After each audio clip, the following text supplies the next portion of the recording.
नमस्कार, मैं हूं कपिल और आप देख रहे हैं नेक्स्ट 9 न्यूज। स्वागत है आपका इस खास प्रोग्राम में जिसका नाम है सियासी संग्राम। और यहां पर हम चर्चा करेंगे ज्योतिरादित्य सिंधिया के बारे में। जिस तरीके से लगातार ये चर्चाएं जोरों पर हैं कि क्या आने वाले वक्त में बीजेपी उन्हें बतौर मुख्यमंत्री पद के उम्मीदवार की अगर माने तो आगे बढ़ाती हुई नजर आएगी, क्योंकि अगर बीजेपी में भी तमाम ऐसे नेता हैं जो लगातार सिंधिया का विरोध कर रहे हैं। हालांकि ये विरोध केपी यादव की तरफ से किया गया और भी तमाम जो नेता हैं वो विरोध कर रहे थे, लेकिन ऐसे भी कई नेता हैं जो धुर विरोधी रहे ज्योतिरादित्य सिंधिया के, लेकिन आज सिंधिया के साथ ही नजर आ रहे हैं। कैबिनेट की अगर बात करी जाए तो उसमें विस्तार होना जो है वो लगभग कहा जा रहा है कि होगा, और कौन से ऐसे मंत्री होंगे जो सिंधिया समर्थक हैं उन्हें बाहर का रास्ता दिखाया जाएगा। शिवराज सिंह चौहान के भी तमाम ऐसे समर्थक हैं जिन्हें बाहर का रास्ता दिखा दिया जाएगा। लेकिन ये चुनाव से पहले रणनीति जो है वो बीजेपी की तरफ से बनाई गई है। हालांकि हम चर्चा करेंगे कि जिस तरीके से सिंधिया को मुख्यमंत्री पद का दावेदार बताया जा रहा है वो बन भी पाएंगे या शिवराज सिंह चौहान ही अंतिम तौर पर अगर हम देखेंगे तो वही जो है मुख्यमंत्री पद को लेकर दावेदारी करते हुए नजर आएंगे। तो सबसे पहले मैं जो सवाल है वो आसिफ सर से लेना चाहूंगा। आसिफ सर, बहुत बहुत स्वागत है। सीधा सवाल यही रहेगा कि क्या जिस तरीके से लगातार चर्चाएं हो रही हैं कि ज्योतिरादित्य सिंधिया को आने वाले वक्त में मुख्यमंत्री पद का उम्मीदवार बनाया जा सकता है, तो आपको लगता है कि बनाया जाएगा? क्योंकि ऐसे बीजेपी में तमाम नेता हैं जो उनका विरोध ज्यादा कर रहे हैं। समर्थक की अगर बात करी जाए तो वो फिलहाल कम। शुक्रिया कपिल। देखिए, इसमें कोई शक नहीं है, बीजेपी के लिए ये बहुत बड़ा समस्या है और पहली बार ऐसी समस्याएं आई हैं कि सीएम शिवराज को उन्हें किसी भी सूरत में अलग रखना ही पड़ेगा और सबसे आगे सिंधिया को लाना पड़ेगा। इसकी दो सबसे बड़ी वजह है। नंबर वन ये कि मध्य प्रदेश की जनता ने बीजेपी को चुना नहीं था, कांग्रेस को चुना था, और इनके बगावती की वजह से ही जो है आज बीजेपी की सरकार है। सीएम शिवराज जो मुख्यमंत्री हैं वो बतौर अगर किसी की बदौलत हैं तो वो सिंधिया की वजह से ही है। अब ये बात बीजेपी को भी पता है कि अगर हम सिंधिया के साथ नहीं जाते हैं या उन्हें सीएम का चेहरा नहीं बनाते हैं तो छोड़िए ये फैसला सही होगा या गलत होगा, ये तो बात की बात है। पहले दरअसल मध्य प्रदेश की जनता उन्हें एक्सेप्ट नहीं करेगी, कबूल नहीं करेगी। पहला मुसीबत ये है। दूसरा मुसीबत ये कि अगर सिंधिया को नहीं करेंगे तो फिर कांग्रेस पार्टी और स्ट्रांग हो जाएगी। तो अगर ये इनको खड़ा कर देते हैं सीएम चेहरा के लिए तो फिर कांग्रेस भी कमजोर होगी और बीजेपी का पलड़ा भारी होगा। यही दो वजह मुझे जहां तक लग रहा है जिसकी वजह से बीजेपी भी इस बात को सोच रही है कि सीएम का चेहरा कहीं ना कहीं सिंधिया को ही बनाने पे तुली हुई है। बिल्कुल, एक छोटा सा जवाब और चाहूंगा कि कमलनाथ की तरफ से, कांग्रेस की तरफ से कहा गया कि सिंधिया कोई तोप नहीं है। वाकई में अगर सिंधिया कोई तोप नहीं है तो लग रहा है कि कांग्रेस जो है वो फिलहाल डरी हुई नजर आ रही है, क्योंकि अगर कमलनाथ बनाम सिंधिया का मुकाबला हो जाता है तो ऐसे में जनता फिर किसको चुनेगी? देखिए, कहने वाले कुछ भी कह सकते हैं, कहने के लिए ये भी कहते हैं मोदी जी भी तोप नहीं है, लेकिन तोप तब समझ में आता है जब वो उनका एक रोड शो होता है। देखिए, ग्राउंड की स्थिति किसकी मजबूत है ये इस बात को समझना पड़ेगा, और सिंधिया इस वक्त उस चीज़ के लिए काबिल तारीफ है। यही समस्या तो उनकी राजस्थान में भी है। कमलनाथ को लेकर भी सस्पेंस बना हुआ कि क्या वो इस बार सीएम का चेहरा रहेंगे कि नहीं रहेंगे। तो आरोप उनका काम है लगाना, वो अलग बात है, लेकिन इस बात की हकीकत है कि वो तोप हैं। अगर वो तोप नहीं होते तो सरकार कैसे गिरा देते, ये सबसे बड़ा सवाल है। तो वो है और यही वजह है कि बीजेपी उनको इतना तवज्जो देते नजर आ रही है। बहुत बहुत शुक्रिया। अगर तोप नहीं है तो इस तरीके से सिंधिया कैसे सरकार गिरा देते, ये जो है यहाँ पर बड़ा सवाल था। अब एक और सवाल करेंगे हम अबरार से और ये जानने की कोशिश करेंगे कि महाराष्ट्र, माफ कीजिएगा, मध्य प्रदेश की अगर बात करी जाए जो जिस तरीके से लगातार हम बयानबाजी देख रहे हैं, अब ये बयानबाजी हमें कब थमती हुई दिखाई देगी? जब कांग्रेस की तरफ से अगर बात करी जाए तो कमलनाथ को अंतिम दावेदार माना जा रहा है, वो चुनौती दे पाएंगे बीजेपी को?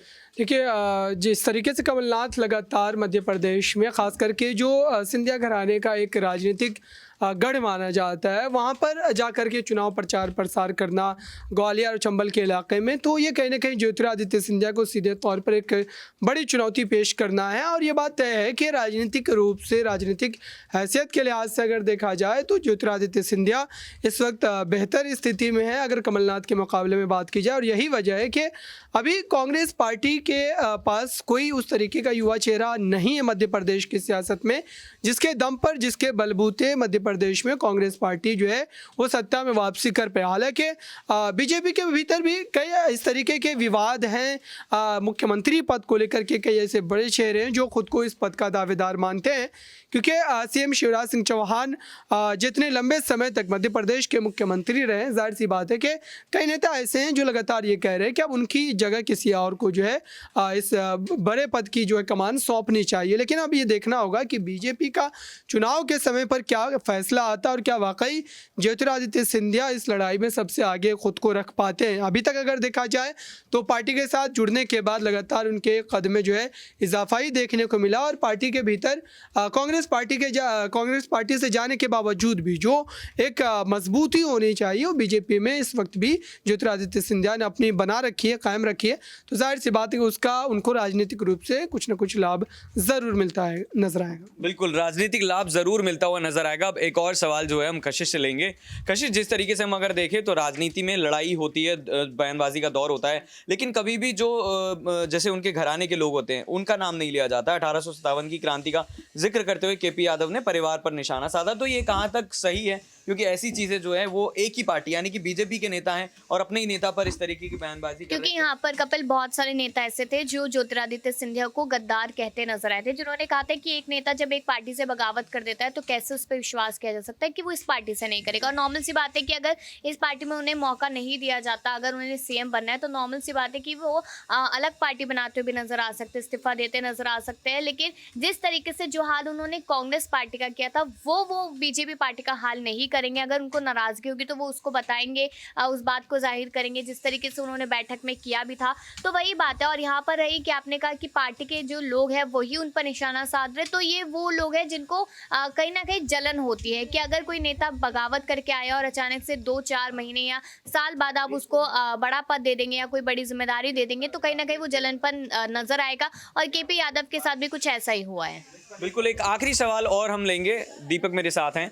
तो महाराष्ट्र, माफ कीजिएगा, मध्य प्रदेश की हम बात कर रहे हैं। तो जिस तरीके से लगातार दोनों पार्टियों के बीच जुबानी जंग जारी है, आपको क्या लगता है कि इससे कहीं ना कहीं जो है वो सिंधिया को ही फायदा होगा? क्योंकि कांग्रेस को तो मुझे लगता नहीं कि देखिए, आज जो बजट पेश हो रहा है यहाँ पर, उसको भी यहाँ पर अब इस खास प्रोग्राम के जरिए पहुंचा है। तो बजट में भी कई सारे ऐलान किए गए शिवराज के द्वारा, और बजट में ये सारी बातें की जा रही कि चुनावी साल और चुनावी बजट पेश किया जा रहा है। कई अहम घोषणाएं की गई और कांग्रेस पार्टी सदन में वॉकआउट करती नजर आई, क्योंकि बढ़ती महंगाई को लेकर, आज गैस सिलेंडर के दाम को लेकर जिस तरीके से खबरें सामने आई, ये सब चौंका देने वाली खबरें। और बीजेपी का हिस्सा ये सारे नेता, तो अगर बढ़ रही है महंगाई तो उस पर बीजेपी को जल्द से जल्द कुछ उपाय निकालना चाहिए, वरना सिंधिया या कोई भी बड़ा मंत्री हो वो कुछ भी नहीं कर पाएगा चुनावी साल में। भले ही आप कितने भी यहाँ पर ईवीएम के साथ छेड़छाड़ी करो, जो कहीं ना कहीं कांग्रेस आम आदमी पार्टी आरोप लगाती है कि ईवीएम के साथ कुछ छेड़छाड़ होती है हर बार, किसी को भी वोट दो जाता बीजेपी के पास है, तो वो सारी चीज़ें कहीं ना कहीं इस बार भी काम नहीं आएगी अगर महंगाई इसी तरीके से बढ़ती रही। जिस तरीके से आसिफ ने यहाँ पर बात रखी थी, बहुमत कांग्रेस को मिला था पिछली बार, और ये बात हकीकत में है कि पिछली बार बहुमत कांग्रेस पार्टी को ही मिला था, क्योंकि 109 सीटों पर सिमट गई थी कहीं ना कहीं यहाँ पर भारतीय जनता पार्टी, और 114 तक पहुंच गई थी कांग्रेस पार्टी। 2 सीटों से चूक रही थी, जो बहुमत का आंकड़ा क्लोज था। तो 2 सीटें एक निर्दलीय, एक समाजवादी पार्टी ने उन्होंने समर्थन दिया था, लेकिन शायद इस बार वो मौका ना बने।